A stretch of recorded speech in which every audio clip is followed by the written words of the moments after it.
بسم اللہ الرحمن الرحیم الحمد للہ وکفی والسلام علی عبادہ الذین اصطفی اما بعد فاعوذ باللہ من الشیطان الرجیم بسم اللہ الرحمن الرحیم وَلَنَبْلُوَنَّكُمْ بِشَيْءٍ مِّنَ الْخَوْفِ وَالْجُوعِ وَنَقْصٍ مِّنَ الْأَمْوَالِ وَالْأَنفُسِ وَالثَّمَرَاتِ وَبَشِّرِ الصَّابِرِينَ صدق اللہ مولانا العظیم وصدق رسولہ النبی الکریم ونحن على ذلك لمن الشاہدین والشاکرین والذاکرین والحمد للہ رب العالمین۔ قابل احترام بزرگان دین، اس وقت منظم منصوبے کے تحت مسلمانوں کی جو ہندوستان کی اندر تاریخ رہی ہے، 800 سال سے زیادہ مسلمانوں نے اس ملک میں حکومت کی۔ انگریزوں نے اس تاریخ کو مسخ کر کے برادران وطن کے اندر مسلمانوں کے تعلق سے غلط تاریخ کا رخ پیش کیا، جس کی وجہ سے نفرت کا بیج وہ اس ملک میں بو کر یہاں سے گئے تھے، اور اس ملک کو انگریزوں کے پنجے استبداد سے آزاد کرانے کے لیے ہمارے مہان پرخوں نے، خصوصاً علماء دین اور مسلمان، انہوں نے جو قربانیاں دی ہیں، اس کو اتہاس سے غائب کرنے کی منصوبہ بند کوشش کی جا رہی ہے۔ اس لیے اگست کا مہینہ ہو کہ جنوری کا مہینہ ہو، یوم آزادی جو منایا جاتا ہے تو الگ الگ جگہوں پر، اسکولوں میں، پرنٹ میڈیا، الیکٹرانک میڈیا پر مضامین بھی لکھے جاتے ہیں اور بہت ساری تقریریں بھی ہوتی ہیں، لیکن کبھی جن لوگوں نے اس ملک کے تئیں بہت زیادہ خون بہایا ہے ان کا تذکرہ نہیں ہوتا۔ اس لیے آج کے ہماری جو نوجوان نسل ہے وہ یہ تو جانتی ہے کہ جنگ آزادی میں زیادہ کردار مہاتما گاندھی، جواہر لال نہرو، سبھاش چندر بوس، اور زیادہ انصاف کا داعیہ پیدا ہوا تو مولانا ابوالکلام آزاد۔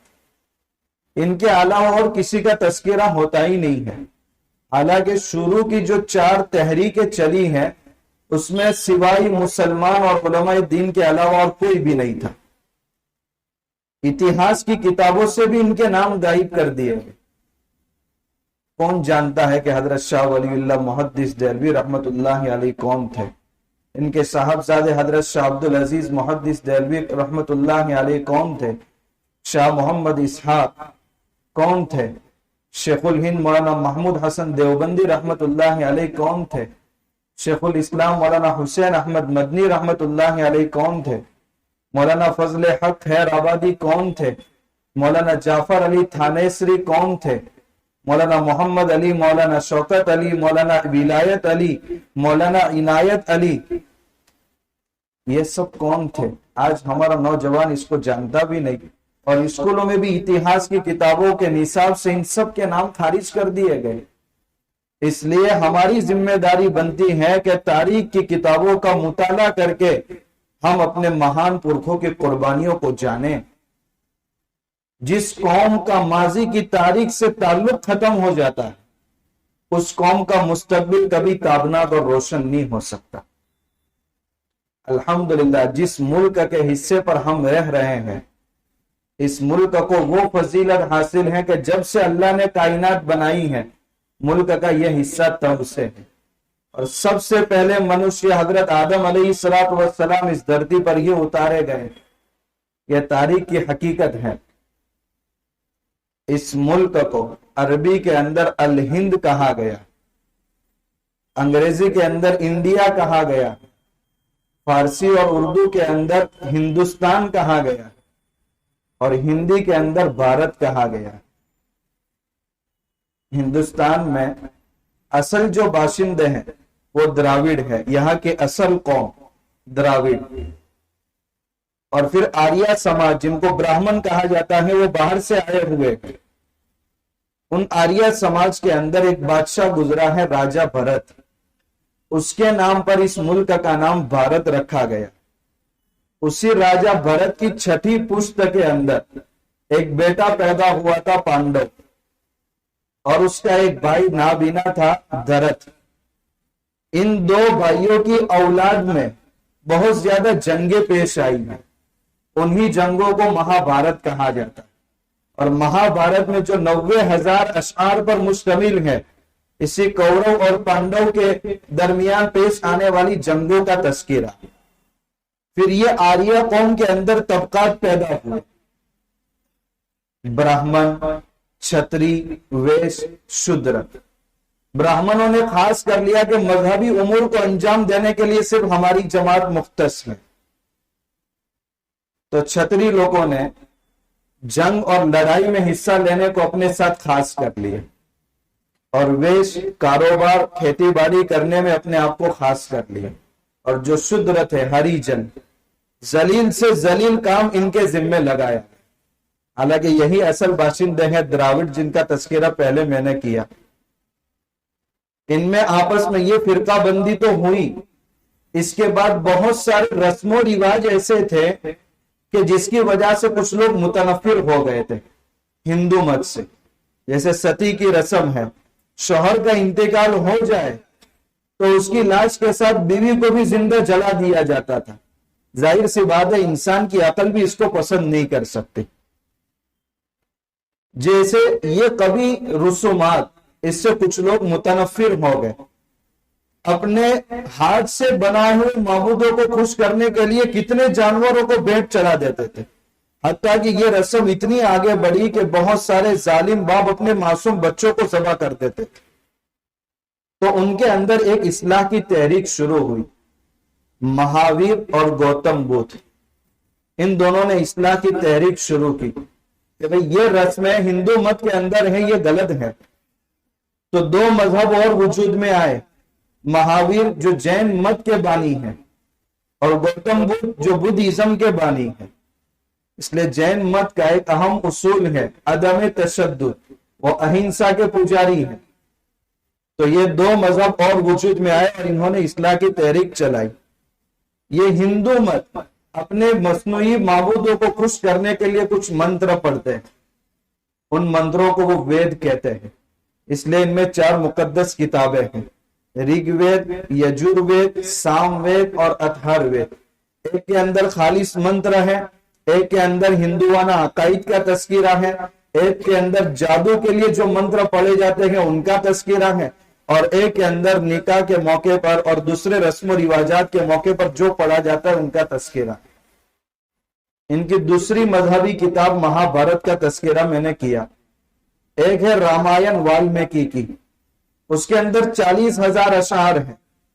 رام، راون اور سیتا، ان کا تذکرہ اس کتاب کے اندر ہے. اور ہے کہ بھگوت گیتا. مہابھارت پیش آنے سے پہلے شری کرشن نے ارجن کو کچھ ہدایات دی تھی. ان ہدایات اور پیغامات کا تذکرہ بھگوت گیتا کے اندر. اللہ کے نبی صلی اللہ علیہ وسلم سن عیسوی 571 میں دنیا میں تشریف لائے. اللہ کے نبی صلی اللہ علیہ وسلم نے جب انگلی سے چاند کے 2 ٹکڑے کیے، اس وقت کیرلا کے اندر ایک بادشاہ تھا مورن سامری. اس نے یہ معجزہ شق القمر دیکھا تو وہ مسلمان ہو گیا. تحقیق کے بعد اس کو پتا چلا کہ آخری نبی اس دنیا میں تشریف لا چکے ہیں، جن کو یہ لوگ کل کی اوتار کہتے ہیں، کہ ہندوستان کے اندر آئیں گے، حالانکہ وہ عرب کے اندر آ چکے ہیں.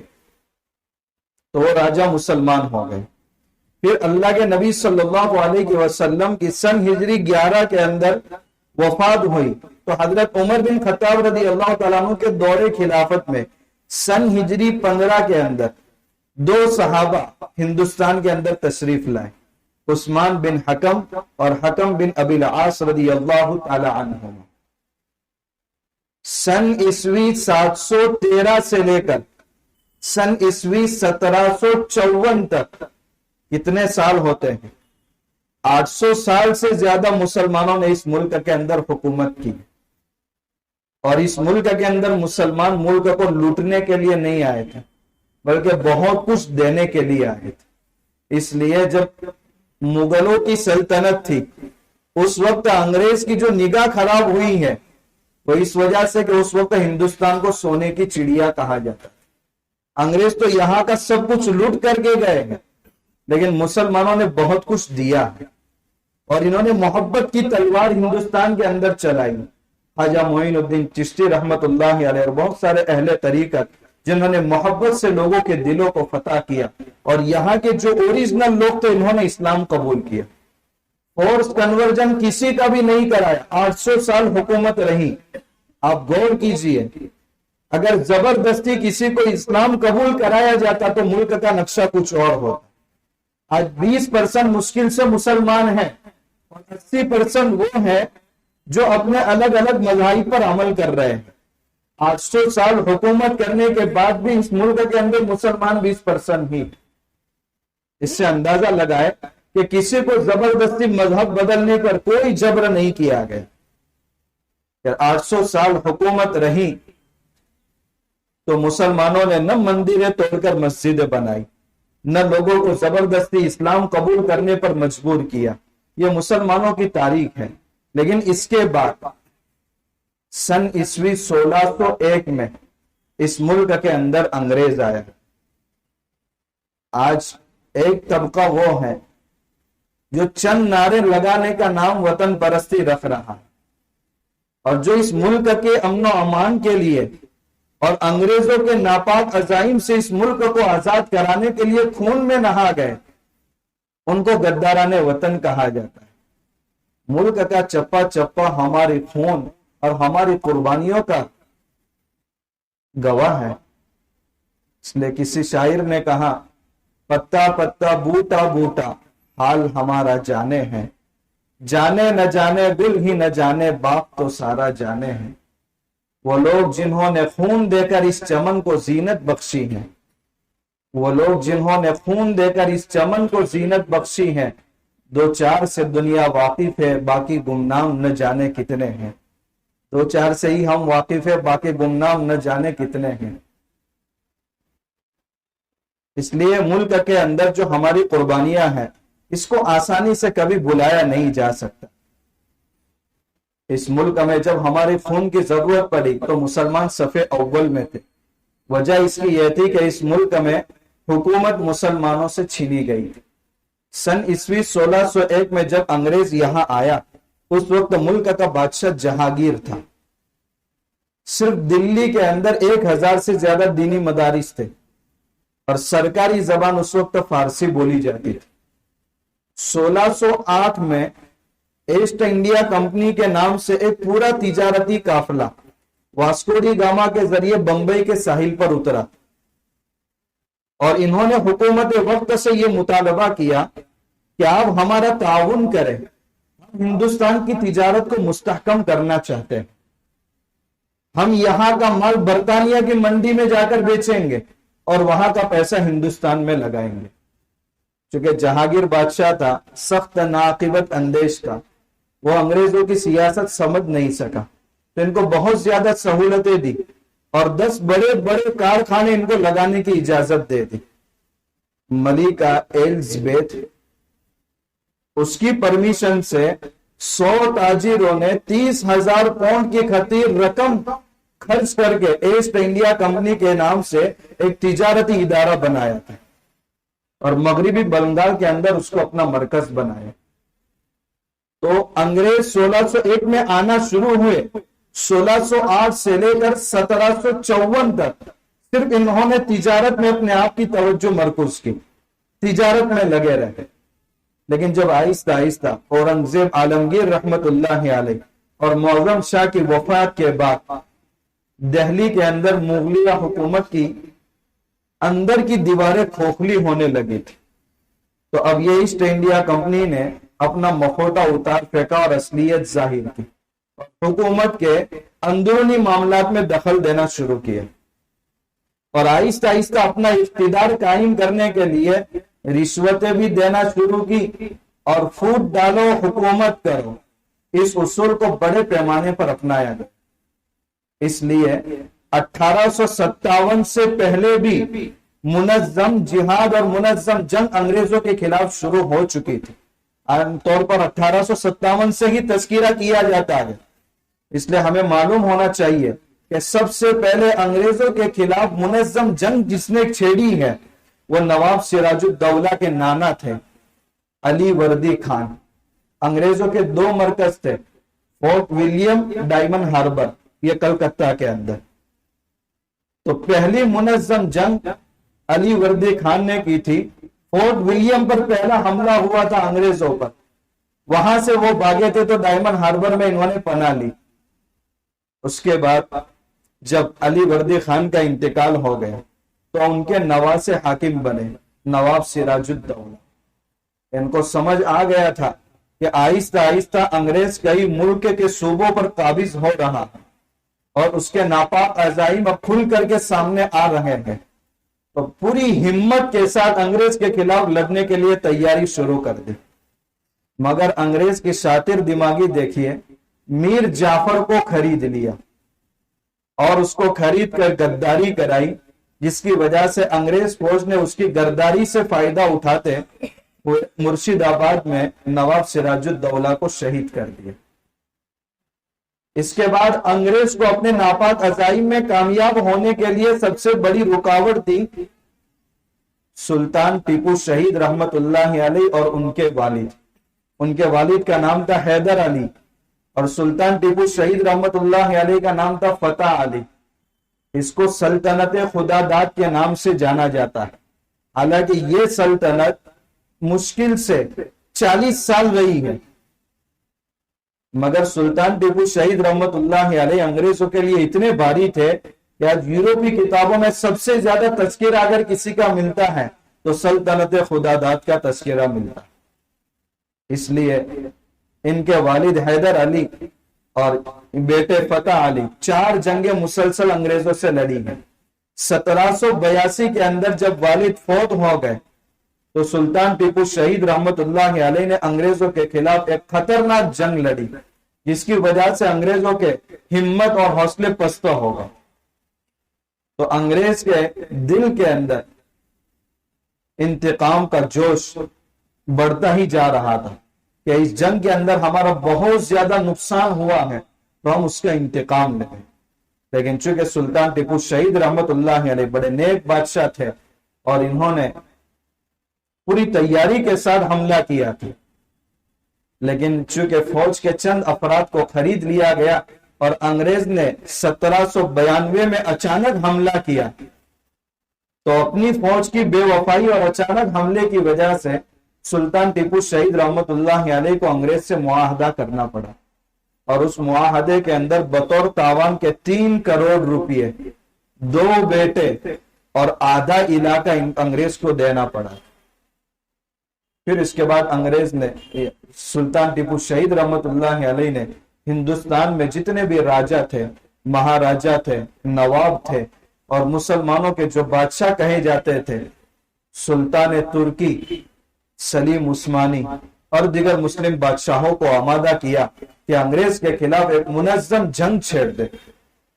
قریب تھا کہ انگریز اپنے منصوبوں میں ناکام ہو جائے جب چاروں طرف سے جنگ چھڑے گی، لیکن انہوں نے میر صادق کو خرید لیا 900 مربع میل زمین کی لالچ دے کر. اس کی غداری کی وجہ سے 1799 میں سرنگا پٹنم کے معرکے کے اندر سلطان ٹیپو شہید رحمت اللہ علیہ کو جام شہادت نوش کرنا پڑا.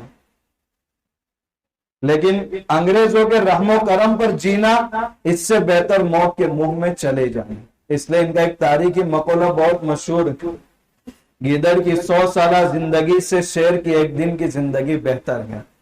شیر اچھا ہے جسے مہلت 1 روزہ ملی، شیر اچھا ہے جسے مہلت 1 روزہ ملی، یا وہ گیدڑ جسے بخشا گیا 100 سالہ خلود. یہ ان کا مقولہ بہت مشہور ہے. پھر اس کے بعد ایک تھا جرنل ہارس، بہت بزدل. جب پتا چلا کہ سلطان ٹیپو شہید رحمت اللہ علیہ وفات پا چکے ہیں تو اب ان کی ناش پر کھڑے ہو کر کے اعلان کر رہا ہے کہ آج سے ہندوستان ہمارا ہے. اس لیے جنگ آزادی دو بھائیوں کے درمیان وراثت کا کوئی بٹوارا نہیں ہے کہ مہاتما گاندھی اور جواہر لال نہرو آئے ہو اور صلح کرا دی ہو، یا کشتی ڈوبنے کے قریب ہو اور کود گئے اور کشتی کو ساحل تک لگا دیا اور مل گئی آزادی۔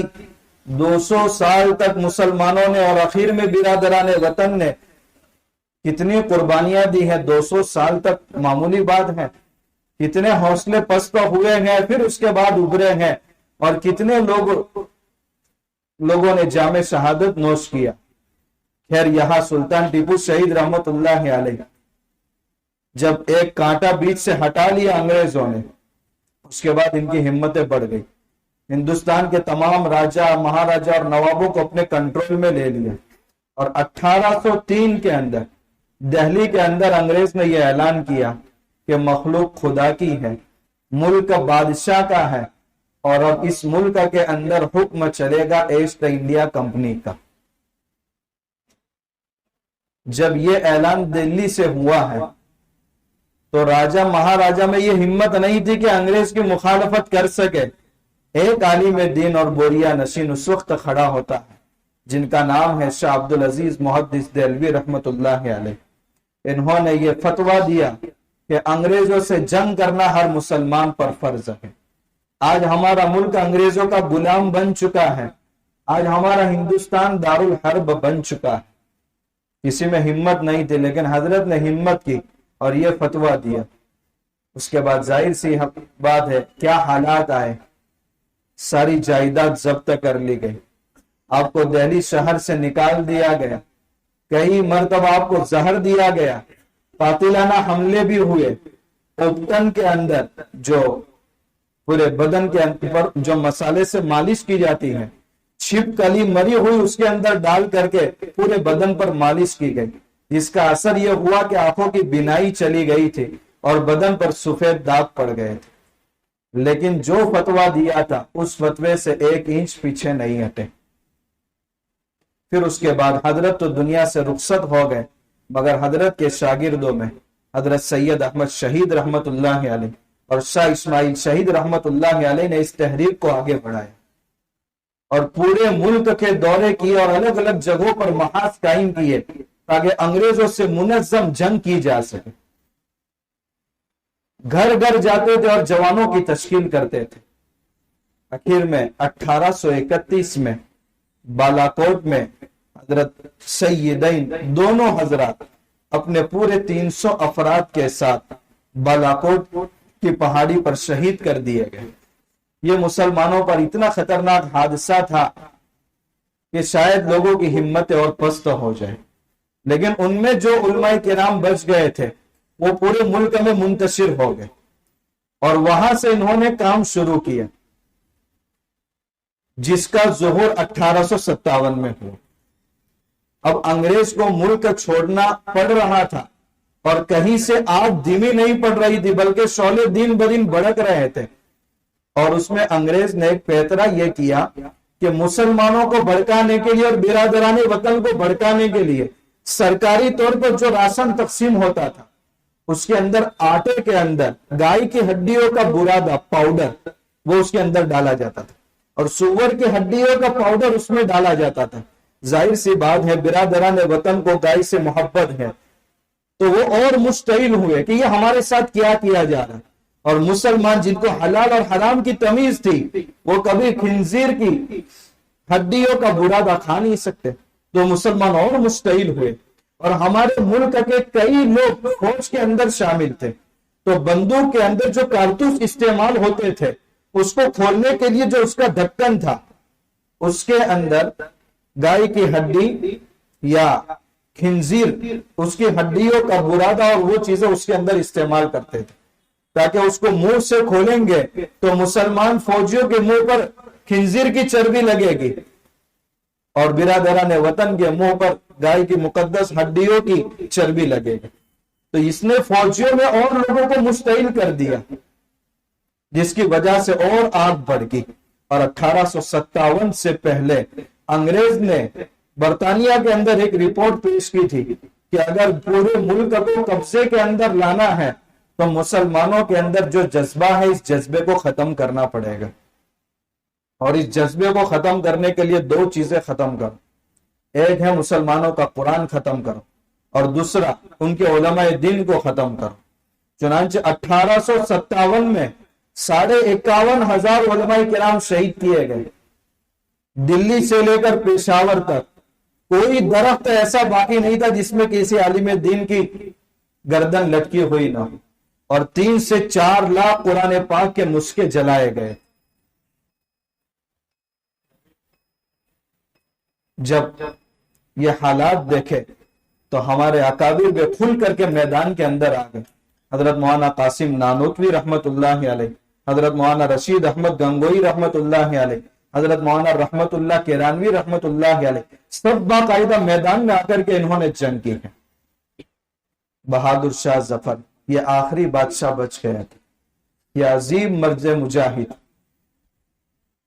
جن کے اوپر الزام تھا اور اس الزام کے نتیجے میں ملک سے نکال دیا گیا تھا. خود قید کے اندر جب صبح کے وقت ان کو ناشتہ پیش کیا گیا تو اس پلیٹ کے اندر ان کے 4 بیٹوں کی گردنیں تھی اور اس کے اوپر چادر ڈالی تھی اور کہا تمہارا صبح کا ناشتہ.